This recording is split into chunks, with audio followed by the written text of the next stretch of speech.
السلام علیکم ورحمۃ اللہ وبرکاتہ۔ بسم اللہ الرحمن الرحیم۔ رومیوں اور مسلمانوں کے درمیان بہت خون ریز لڑائی ہو رہی تھی۔ اس لڑائی میں ایک مجاہد حشام رضی اللہ تعالی عنہ بہت زیادہ سرفروشی سے لڑ رہے تھے۔ ایک موقع پر مسلمانوں میں کچھ کمزوری کے آثار دکھائی دیے تو ان پر اور زیادہ جوش سوار ہو گیا۔ انہوں نے سر سے خود اتار کر پھینک دیا اور للکارے، مسلمانوں، یہ کافر ہماری تلواروں کے سامنے نہیں ٹھہر سکتے، جو میں کرتا ہوں تم بھی وہی کرو۔ یہ کہہ کر وہ مردانہ وار تلوار چلاتے رومیوں کی صفوں میں گھس گئے اور مارتے کاٹتے چلے گئے، یہاں تک کہ رومی لشکر کے درمیان میں پہنچ گئے۔ اس وقت ان کی زبان پر یہ اشعار جاری تھے: مسلمانوں، میں آس بن وائل کا بیٹا شام ہوں، آؤ میرے ساتھ، جنت تمہاری منتظر ہے، میرا ساتھ نہیں دو گے تو گویا جنت سے بھاگتے ہو۔ اسی طرح مردانہ وار ہونے لگے، وہ بھی بلا کی تیزی سے تلوار گھما رہے تھے۔ اس طرح انہوں نے مردانگی کے جوہر دکھاتے ہوئے بہت سے رومیوں کو موت کے گھاٹ اتار دیا۔ آخر خود بھی شہادت کا جام نوش فرمایا۔ اس وقت یہ لڑتے لڑتے ایک تنگ گھاٹی میں داخل ہو گئے تھے، وہیں ان کی شہادت ہوئی۔ گھاٹی میں سے ایک وقت میں ایک ہی آدمی گزر سکتا تھا۔ گھاٹی کے دوسری طرف صرف چند مسلمان رومیوں کی بھاری تعداد کے گھیرے میں آ چکے تھے۔ دوسرے مسلمانوں کو ان کی مدد کے لیے پہنچنا تھا، لیکن گھاٹی میں حضرت حشام رضی اللہ تعالی عنہ کی لاش ان کا راستہ روک چکی تھی۔ ایسے میں ان کے بھائی حضرت عمر بن عاص رضی اللہ تعالی عنہ گھائی تک پہنچ گئے۔ صورتحال دیکھ کر وہ پکارے: مسلمانوں، اللہ تعالیٰ نے میرے بھائی کو شہادت سے سرفراز فرمایا ہے، اس کی روح کو اپنے پاس بلا لیا ہے، یہاں تو صرف اس کا جسم ہے، اس لیے لاش کے اوپر سے گزر جاؤ۔ یہ کہہ کر انہوں نے خود اپنا گھوڑا سب سے پہلے آگے بڑھایا اور بھائی کی لاش کے اوپر سے گزر کر گئے۔ ان کے پیچھے دوسرے مجاہدین بھی گھاٹی عبور کرتے چلے گئے، یہاں تک کہ حضرت حشام رضی اللہ تعالی عنہ کے جسم ٹکڑے ٹکڑے ہو گیا۔ لڑائی میں رومیوں کو عبرتناک شکست ہوئی۔ یہ جنگ اجنادین تھی۔ لڑائی ختم ہونے پر حضرت عمر بن عاص رضی اللہ تعالی عنہ نے اپنے بھائی کی لاش کے ٹکڑے جمع کیے اور بوری میں بھر کر دفن کیا۔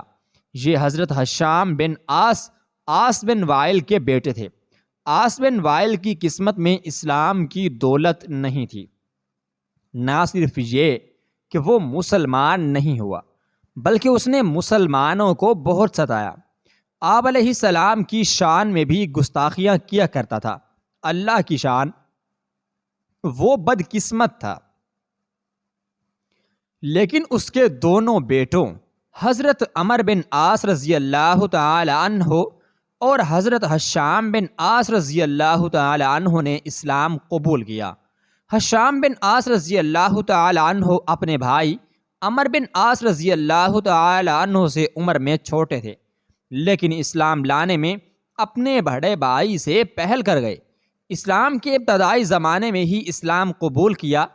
اس وقت تک اسلام تبلیغ رازدارانہ انداز میں ہو رہی تھی، لیکن جب نبوت کے چوتھے سال اللہ کا حکم پا کر آپ علیہ السلام نے مشرکین کو اعلانیہ دعوت دی تو وہ ظلم ڈھانے پر اتر آئے۔ دوسرے مسلمانوں کے ساتھ حضرت حشام بن عاص رضی اللہ تعالی عنہ بھی ظلم کے پہاڑ توڑے گئے۔ کئی سال تک وہ ہر طرح کی سختیاں برداشت کرتے رہے۔ آخر آپ علیہ السلام نے مسلمانوں کو حبشہ کی طرف ہجرت کی اجازت دی۔ نبوت کے چھٹے سال دوسرا قافلہ حبشہ کی طرف روانہ ہوا تو اس میں حضرت حشام رضی اللہ تعالی عنہ بھی شامل تھے۔ حضرت حشام رضی اللہ تعالی عنہ ان مسلمانوں میں شامل ہیں جو مدینہ منورہ کی ہجرت سے پہلے حبشہ سے واپس مکہ معظمہ آ گئے تھے۔ مسلمانوں نے جب مدینہ منورہ کی طرف ہجرت شروع کی تو یہ بھی تیار ہو گئے۔ ان کے خاندان والوں کو ان کا ارادہ معلوم ہو گیا، انہوں نے انہیں قید میں ڈال دیا۔ اس دوران آپ علیہ الصلاۃ والسلام بھی ہجرت فرما کر مدینے چلے گئے۔ اس کے قریباً 5-6 سال بعد ایک دن موقع پا کر حضرت ہشام رضی اللہ تعالی عنہ قید خانے سے نکلنے میں کامیاب ہوئے۔ گویا انہوں نے اتنا عرصہ قید میں گزارا۔ مکہ سے بھاگ کر جب آپ پر مدینہ پہنچے اور نبی کریم کی خدمت میں حاضر ہوئے تو آپ علیہ الصلاۃ والسلام انہیں دیکھ کر بہت خوش ہوئے۔ اس کے بعد جتنے غزوات پیش آئے انہوں نے سب میں شرکت کی۔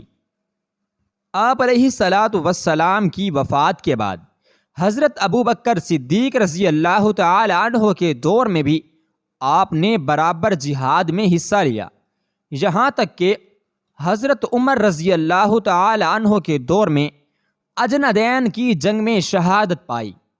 مؤرخ ابن سعد کا بیان ہے کہ حضرت عمر رضی اللہ تعالی عنہ نے حضرت ہشام رضی اللہ تعالی عنہ کی شہادت کا حال سن کر فرمایا، اللہ ہشام کو اپنی رحمت میں جگہ دے، وہ اسلام کے بہترین معاون تھے۔ ایک بار مسلمانوں میں یہ بحث چھڑی کہ حضرت ہشام رضی اللہ تعالی عنہ افضل ہیں یا عمر بن عاص رضی اللہ تعالی عنہ۔